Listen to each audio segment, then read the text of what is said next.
Bismillahirrahmanirrahim. Assalamualaikum warahmatullahi wabarakatuh. Salam sehat untuk kita semua.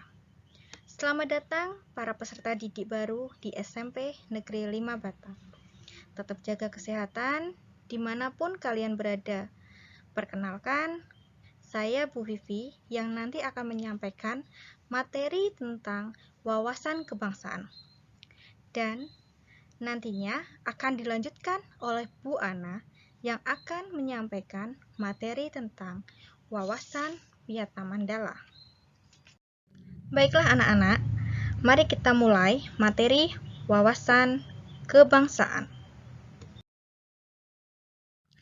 Oke, dalam wawasan kebangsaan terdapat 4 poin, yaitu pengertian, tujuan, perjuangan mewujudkan bangsa Indonesia, kemudian kekayaan Indonesia sebagai bangsa.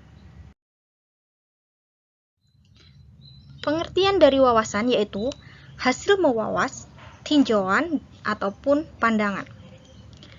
Bangsa yaitu sekelompok manusia yang berada dalam suatu ikatan batin yang dipersatukan karena memiliki persamaan sejarah serta cita-cita yang sama. Maka, wawasan kebangsaan yaitu cara memandang diri dan lingkungan meliputi orang-orang, suku, ras, agama, kebudayaan, kelompok, golongan, dari Sabang sampai Merauke sebagai satu kesatuan atau sebagai keluarga besar bangsa Indonesia.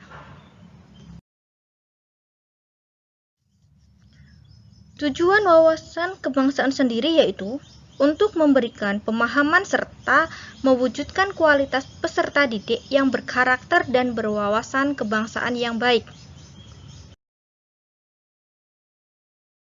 Landasan-landasan wawasan kebangsaan meliputi Bhinneka Tunggal Ika, Pancasila, Undang-Undang 45, serta NKRI.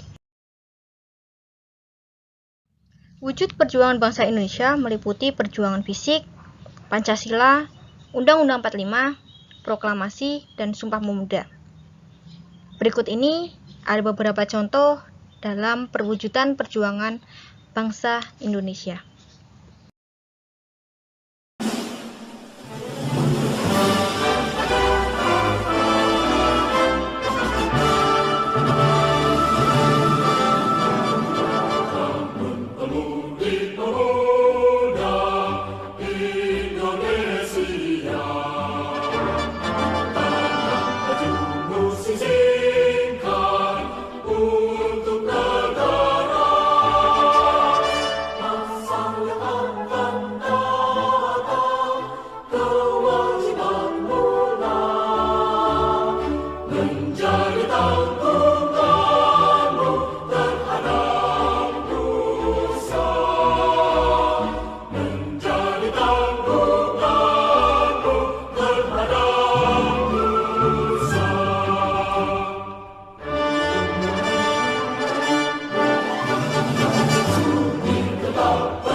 Kekayaan Indonesia sebagai bangsa terdiri dari suku, ras, budaya, dan agama. Di sini saya akan melanjutkan mengenai materi wawasan Wiyata Mandala.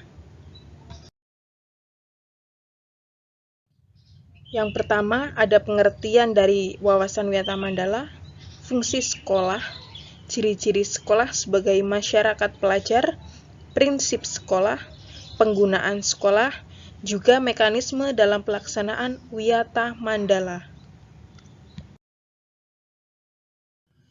Pengertian dari wawasan sendiri yaitu suatu pandangan atau sikap yang mendalam terhadap suatu hakikat. Kemudian pengertian Wiyata yaitu pendidikan. Pengertian dari Mandala sendiri adalah tempat atau lingkungan. Jadi, Pengertian dari Wiyata Mandala adalah sikap menghargai dan bertanggung jawab terhadap lingkungan sekolah sebagai tempat menuntut ilmu pengetahuan.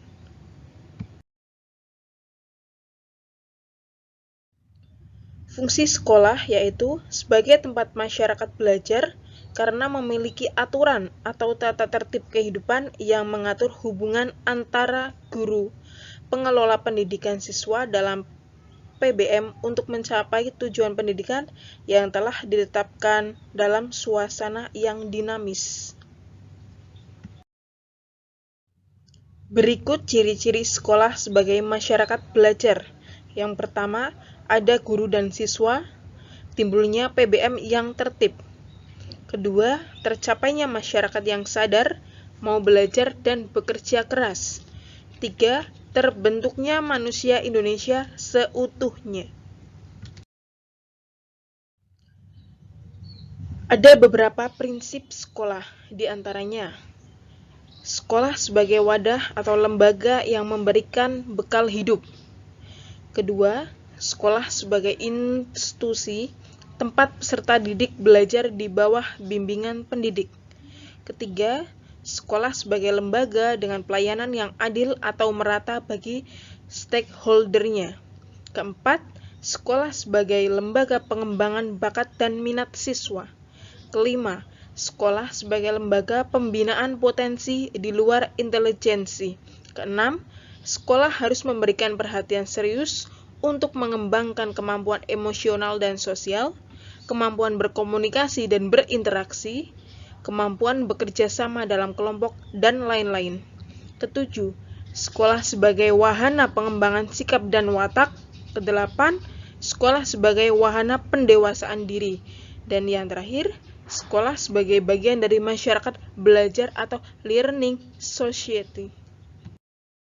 Ada mekanisme dalam pelaksanaan Wiyata Mandala. Yang pertama, tahap preventif. Yang kedua, tahap represif. Berikut tahap preventif, di antaranya memelihara sekolah dan lingkungan sekolah serta menciptakan kebersihan dan ketertiban agar siswa merasa nyaman dan menyenangkan dan tidak ada tempat tertentu yang dijadikan siswa untuk hal-hal negatif. Yang kedua, menciptakan suasana yang harmonis antara pihak pendidik atau staf dan siswa serta penduduk di sekitar sekolah. Ketiga, membentuk jaringan-jaringan pengawasan atau kontrol dan razia terhadap kegiatan siswa di lingkungan sekolah. Keempat, menghilangkan bentuk-bentuk perpeloncoan pada saat MOS. Kelima, meminimalisir keterlibatan kelompok maupun perorangan dalam kegiatan sekolah. Keenam, mengisi jam-jam kosong dengan pelajaran atau kegiatan ekstra lainnya. Ketujuh, meningkatkan kegiatan ekstrakurikuler pada masa awal atau akhir semester dan masa libur sekolah. Kedelapan, peningkatan keamanan dan ketertiban, khususnya pada saat berangkat atau usai sekolah. Berikutnya tahap represif, di antaranya, yaitu mendamaikan para pihak yang terlibat perselisihan, berikut orang tua atau pendidik pembinanya. Yang kedua, membatasi areal tempat terjadinya aksi. Yang ketiga, menetralisir isu-isu yang berkembang dan mencegah timbulnya isu-isu baru. Keempat, berkoordinasi dengan pihak keamanan apabila terdapat pihak luar sekolah yang melanggar keamanan, ketertiban, dan perbuatan kriminalitas di lingkungan sekolah. Kelima, mengungkap lebih lanjut keterlibatan pihak luar sekolah atas kasus yang timbul dan menyelesaikan secara hukum. Keenam, mengikut sertakan para ahli untuk mengadakan bimbingan dan penyuluhan. Yang terakhir, memberikan sanksi sesuai tata tertib yang berlaku. Baiklah, dapat kita simpulkan bahwasanya terciptanya Wiyata Mandala di lingkungan sekolah sebagai perwujudan dalam perjuangan bangsa Indonesia terhadap lingkungan sekolah. Terima kasih dari kami. Salam sehat untuk kita semua. Wassalamualaikum warahmatullahi wabarakatuh.